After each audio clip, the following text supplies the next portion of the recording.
Hey, ini CVT Vario yang baru gue cat beberapa hari yang lalu. Jadi video ini isinya tentang opini, pengalaman, dan material yang gue pakai. Gue gak akan banyak bicara tentang detail produk yang gue pakai. Gue hanya akan bicara tentang apa yang gue suka dan apa yang gue gak suka selama proses pengecatan kemarin.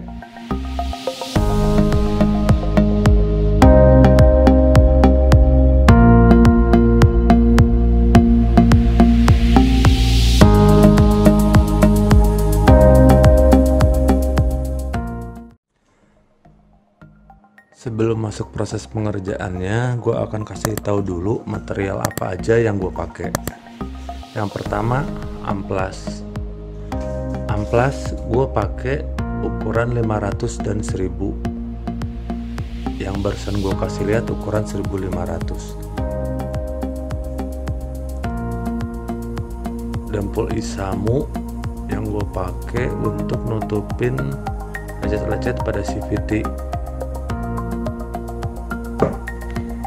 Selanjutnya gue pakai surfacer dari Samurai dengan kode UCH 210. Surfacer ini epoxy dasar sebelum gue naik cat. Untuk warna silvernya gue pakai sparkling silver Samurai yang kodenya 1701. Untuk clearnya gue pakai clear K1K dari Samurai yang lebih cepat kering. Untuk bagian hitamnya gue pakai cat Samurai yang flat black yang kodenya 109A. Bagian hitamnya gue lapis clear, tapi gue kasih flat clear pakai Samurai juga yang kodenya 128A.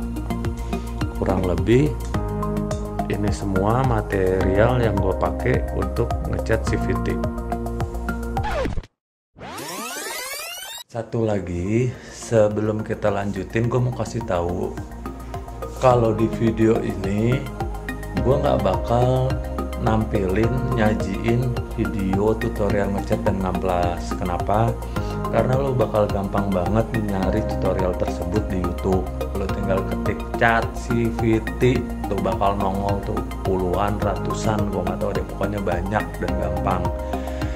Jadi intinya tuh gue nggak mau ngabisin waktu lo sia-sia sama informasi yang cuma-cuma.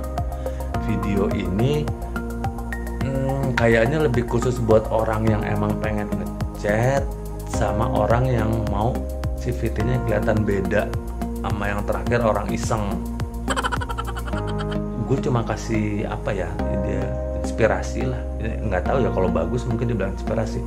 Iya, cuma alternatif lah, maksudnya biar ya CVT lo beda aja gitu, bagus enggaknya. Gimana dulu deh, yuk kita lanjutin.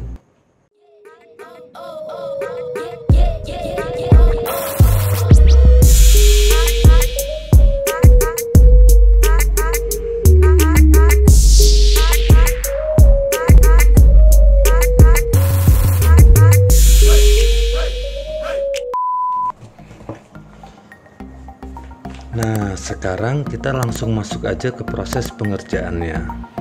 Yang pertama kali harus lo lakukan adalah mencuci CVT ini hingga minyak dan kotorannya hilang dari CVT. Setelah dibersihkan, kita bisa masuk ke proses amplas dan dempul.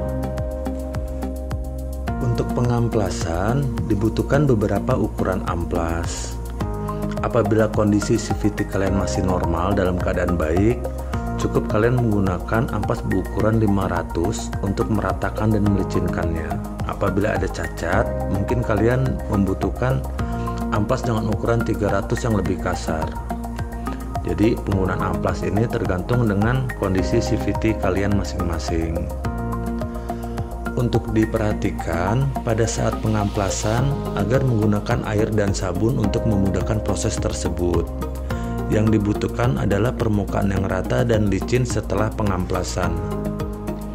Hindari menggosok terlalu keras atau terlalu lama pada satu permukaan, terkecuali permukaan tersebut emang nggak rata ataupun cacat.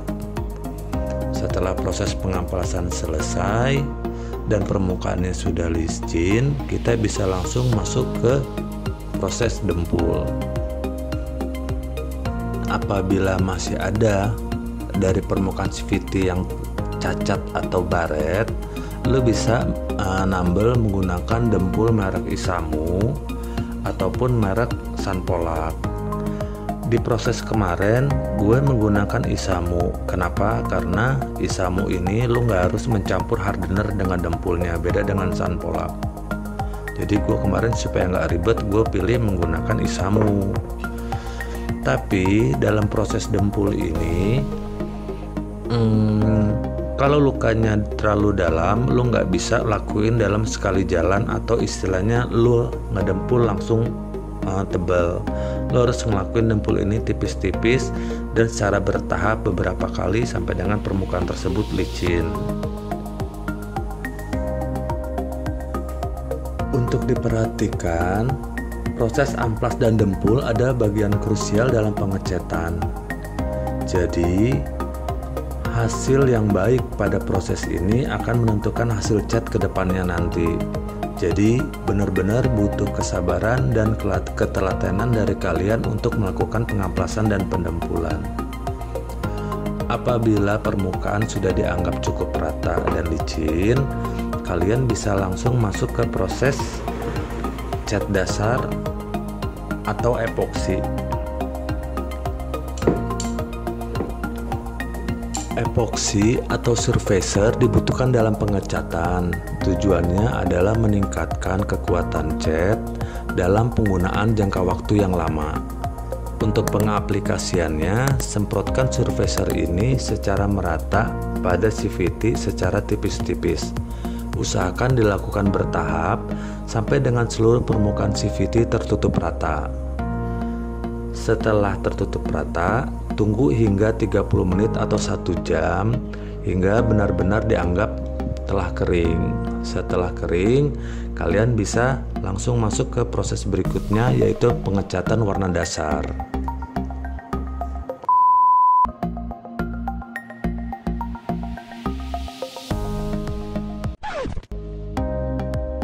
Kalau surfacer merek apa yang bagus?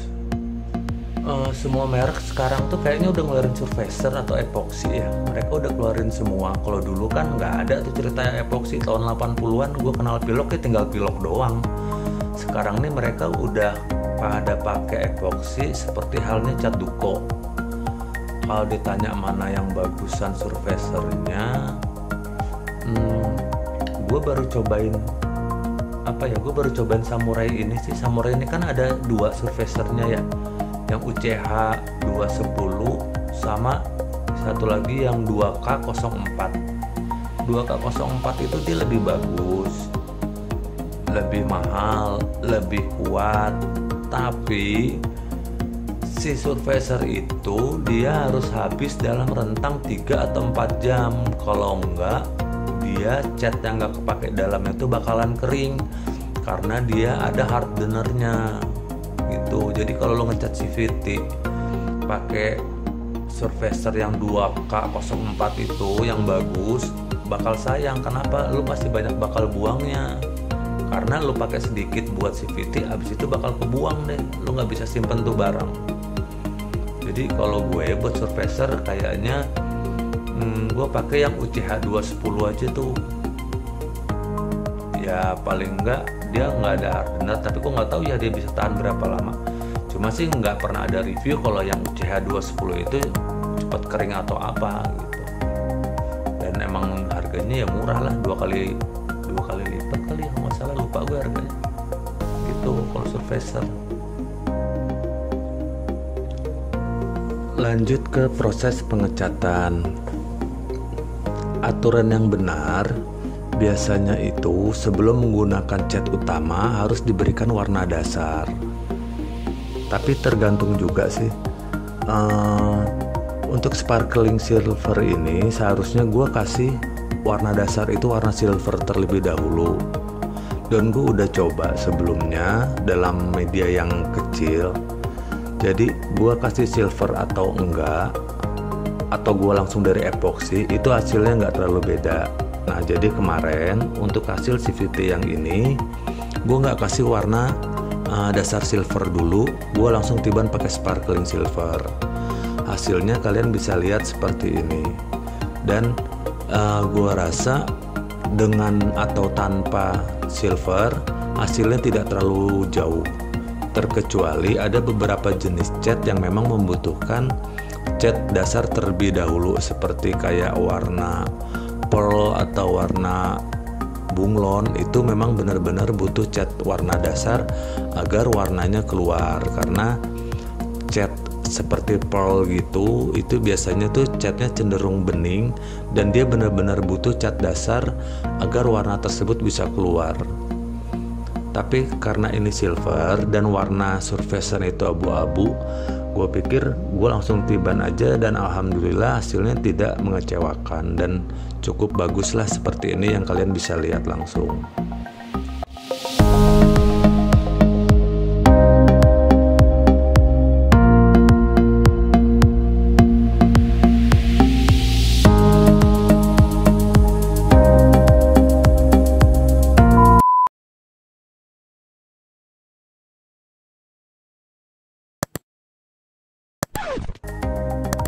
Merek apa yang paling bagus? Kalau lu tanya merek apa yang paling bagus, gue cuma bisa bilang cat dengan range harga yang sama atau beda-beda tipis.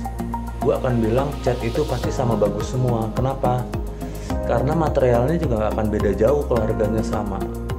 Jadi kalau cat kayak Samurai, Diton, Sapporo atau apalah yang lain, itu kan range harganya nggak beda-beda jauh. Gue rasa kualitasnya pasti sama semua, tinggal gimana proses awalnya, proses dempul sama amplas lu. Kalau lu bisa teliti, lu telaten di situ, insya Allah pasti hasil kedepannya juga bagus gitu. Ya kurang lebih gitulah, pasti sama lah kalau range harganya nggak beda-beda jauh.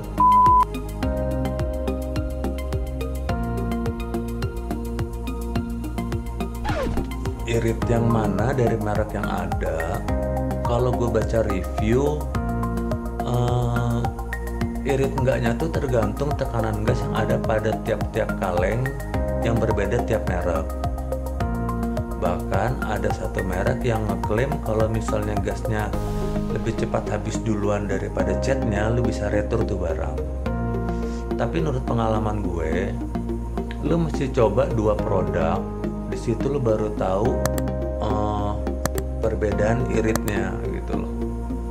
Ya lu mesti coba deh, kayaknya susah kalau misalnya lu tanya, oh ini yang merek apa yang ini, oh merek ini yang irit. Enggak, lu nggak bisa kayak gitu. Lu mesti coba dua produk, lu baru tahu di situ produk mana yang irit, produk mana yang nggak irit. Kurang lebih gitu kalau soal irit.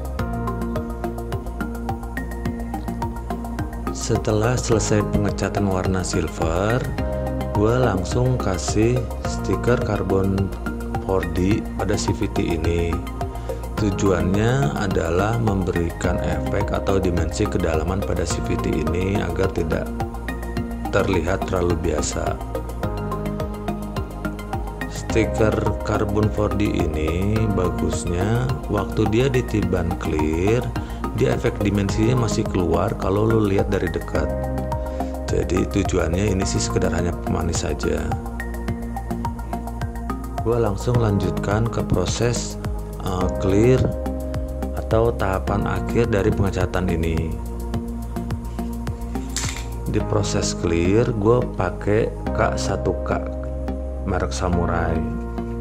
Gue suka clear ini karena dia cepat kering.